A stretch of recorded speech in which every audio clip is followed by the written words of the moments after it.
Hello students, good morning to all of you. Today we will know about script, numbers and printing.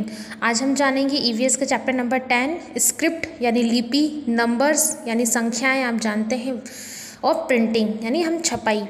इन सब चीज़ों के बारे में जानेंगे कि स्क्रिप्ट क्या होता है, पहले के समय में किस टाइप से लिखा जाता था, क्या चीज़ का यूज़ किया करते थे, किन किन चीज़ों का।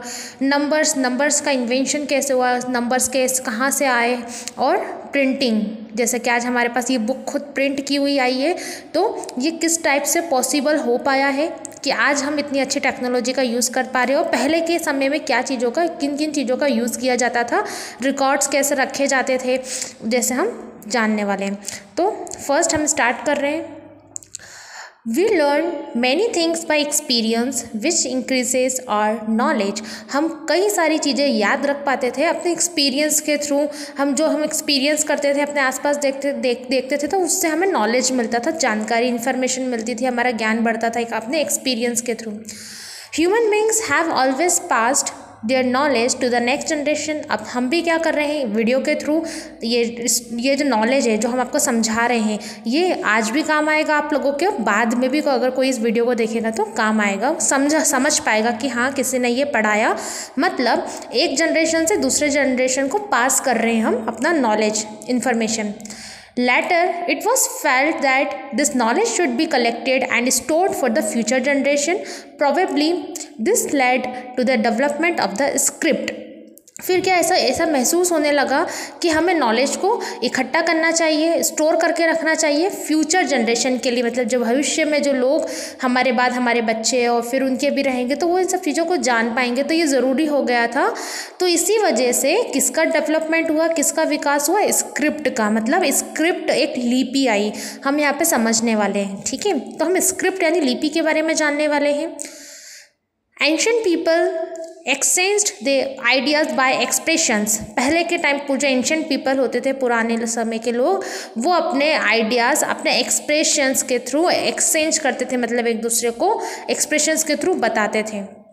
लेटर, बाद में, they made pictures and shapes of animals and other things. बाद में वो क्या करने लगे, पिक्चर्स बनाने लगे, किसकी, एनिमल्स की और चीज़ों की, उसके थ्रू समझने लगे चीज़ों को।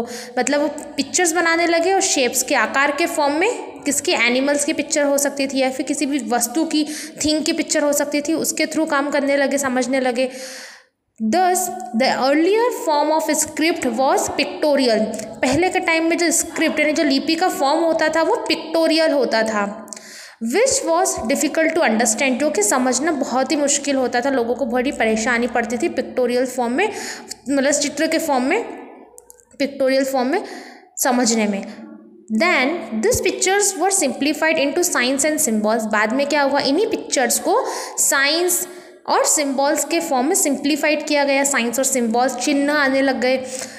Most probably, the sounds used for different things gave rise to the alphabets। फिर क्या हुआ, साउंड्स, अलग अलग तरीके के साउंड्स यूज़ किए जाने लगे, जिससे अल्फ़ाबेट्स आए। आपके जो अल्फ़ाबेट्स होते हैं ABCD, वो आए। आप ये देख सकते हैं, ये हायरोग्राफिक स्क्रिप्ट, मतलब ये एक ऐसी स्क्रिप्ट, एक ऐसी लिपि है जिसमें मतलब दीवार पर या फिर कहीं पर भी मतलब चित्र बना करके किसी भी चीज़ को बताया जा सकता है, बताते थे वो लोग। मतलब पहले हायरोग्राफिक स्क्रिप्ट का यूज़ करते थे। देख सकते हैं आप, ये किसी मतलब इंसानों के चित्र बने हुए हैं, पिक्चर के फॉर्म में, इसको बोलते हैं हायरोग्राफिक स्क्रिप्ट। नेक्स्ट देखेंगे, next point, this picture script और hieroglyphic script can still be seen in Egypt and Mesopotamia, जिसको इराक बोला जाता है। वहाँ पर सबसे ज़्यादा यूज़ की जाती थी, कहाँ पर, इजिप्ट और मेसोपोटामिया, जिसको इराक बोलते हैं।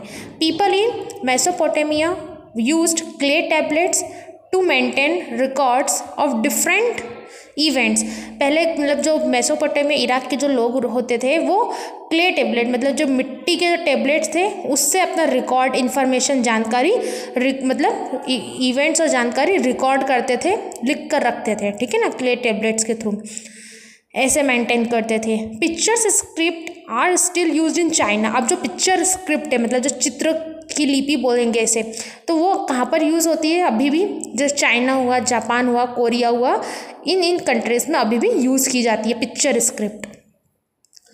Such scripts are very tough to understand as one has to learn more than 10,000 characters. अब ये जो स्क्रिप्ट्स वाला काम है ना बेटा, वो काफ़ी टफ होता है, मतलब मुश्किल होता है समझने के लिए किसी को भी, क्योंकि अगर कोई इसे समझेगा तो सोचो कि उसे कितने सारे चित्र ये सब याद करना पड़ेंगे, मतलब उन्हें 10,000 कैरेक्टर्स ये सब चीज़ें याद रखना पड़ेगी, तो ये काफ़ी डिफ़िकल्ट होने लगा, काफ़ी मुश्किल आने लगी। India's oldest script was used in the Indus Valley civilization. This was written on seals but not been deciphered as yet. India की सबसे पुरानी स्क्रिप्ट यूज़ की जाती थी इंदुस वैली सभ्यता, मतलब इंदुस वैली सिविलाइजेशन में उस टाइम पर, और ये एक सील के फॉर्म में होती थी। आप देख सकते हैं सील ऑफ इंदुस सिविलाइजेशन, ये सील के फॉर्म में होती थी, और जो कि मतलब समझना मुश्किल होता था, उसका मतलब निकालना मुश्किल हो जाया करता था। डेसिफर्ड यानी जिसका मतलब निकालना मुश्किल हो जाता था इन सील्स का, ये जो बना हुआ है इसका हर कोई नहीं कर पाता था इजीली।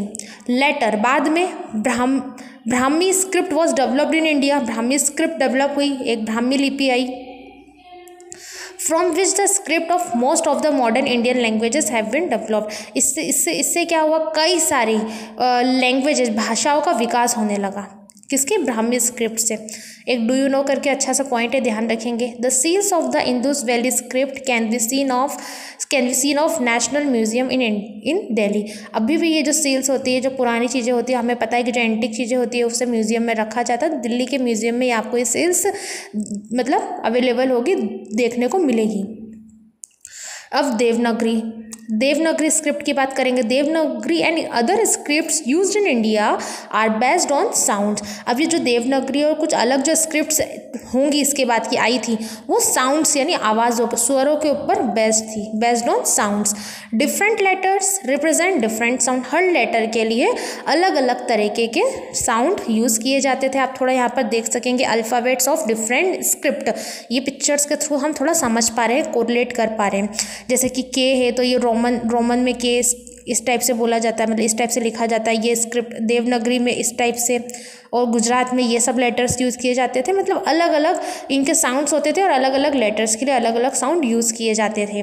तो ये बात हुई हमारी कुछ स्क्रिप्ट की बात हुई, हमने इसमें देखा कि कौन सी स्क्रिप्ट यूज़ की जाती थी। पिक्चर वाली यूज़ की जाती थी, सील वाली, ब्राह्मणी स्क्रिप्ट आई, देवनागरी स्क्रिप्ट आई, जिससे मतलब ब्राह्मणी स्क्रिप्ट से हमारा भाषा यानी लैंग्वेज का विकास हुआ। अलग अलग साउंड्स के लिए, अलग अलग लेटर्स के लिए अलग अलग साउंड्स का यूज़ किया जाने लगा। अब हम बात करेंगे, नेक्स्ट हमारा है turn the page, number, story of numbers, मतलब नंबर्स की भी एक स्टोरी है। उससे पहले हम रिमेंबर वाला पॉइंट देखेंगे। English is written in Roman script, जो इंग्लिश है वो रोमन स्क्रिप्ट में है, मतलब रोमन लिपि में है, और हिंदी हुई, संस्कृत लैंग्वेज हुई, गुजराती और मराठी ये किस में लिखी गई थी, देवनागरी स्क्रिप्ट में। ठीक है, तो ये रिमेंबर वाला पॉइंट है, थोड़ा हमें याद होना चाहिए ना, याद रख सकते हैं हम माइंड में। नेक्स्ट है स्टोरी ऑफ नंबर्स। अब नंबर्स की स्टोरी देखते हैं क्या कहानी है। Ancient people were hunter gathers who also wanted to count their animals. Initially they started making their pictures which was very difficult.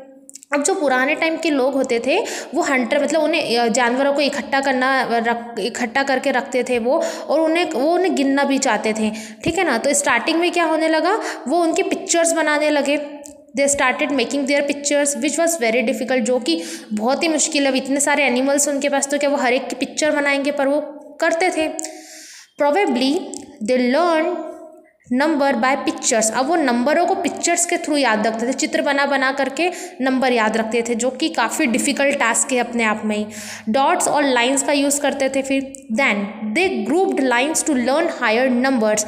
अब क्या करते थे, वो लाइंस के ग्रुप, मतलब अलग अलग लाइंस का यूज़ करते थे बहुत ज़्यादा नंबरों को याद रखने के लिए। नंबरों की भी अपनी एक अलग सी कहानी है कि कितना मुश्किल हुआ था पहले के समय के लोगों में, फिर धीरे धीरे इसका विकास हुआ, तो हमारे पास तो अब डिजिट्स आने लग गए, 1 to 10 ये सब चीज़ें आ चुकी है, हमारे लिए ये सभी चीज़ें ईजी हो गई है।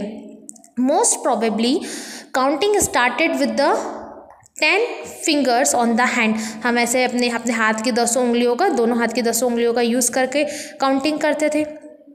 स्टार्ट हुई थी the counting from 1 to 10 in all the languages in the same. India was the first to start counting with digits और नंबर्स।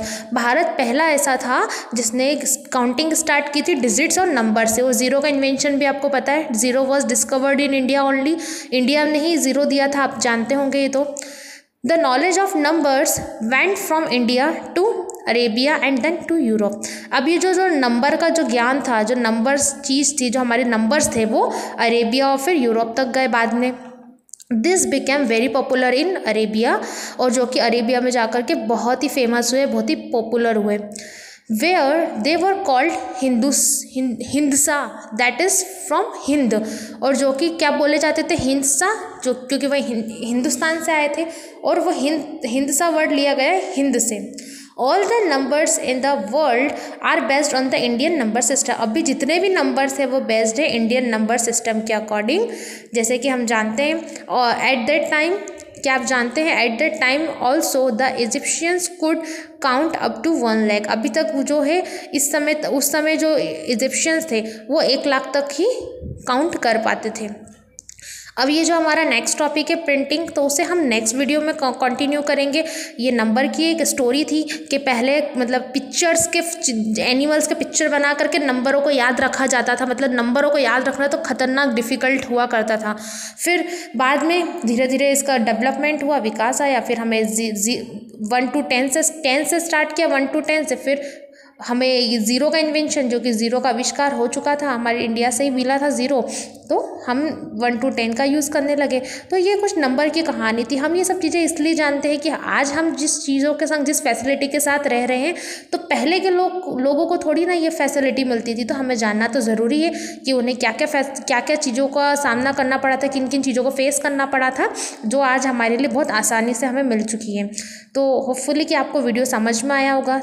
चैप्टर को एक बार फिर से आप रिवाइज करेंगे ध्यान रखने के लिए। हम नेक्स्ट वीडियो में प्रिंटिंग से हमारा स्टार्ट करेंगे। Thank you.